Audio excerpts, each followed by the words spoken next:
Hello friends, welcome back to the one new video guys and my YouTube channel guys. Today friends, we are going to talk about guys schedule power off and restart phone guys. How can we use it? Friends, we want to schedule guys your power and restart phone. So how can you schedule?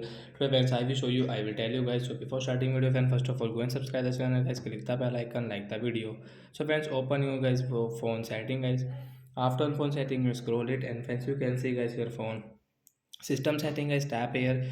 First you can schedule power on and off and restart guys. We will tap here. So friends, you want to restart and on guys your phone with this power off. So guys, you can on and guys you can set time from here guys. You can see set time guys. You can set time from here and guys repeat guys Monday, Tuesday, Wednesday, Thursday, Friday, Saturday guys. You can restart and guys you can power off guys your phone automatic. So friends, you can use guys your phone power off and schedule time guys. You can set time guys Monday, Tuesday, Wednesday guys your phone power off and restart automatic. So like that guys, you can use guys the schedule time guys, power on, off and restart phone. So that's it guys, thanks for watching the video. Bye bye guys.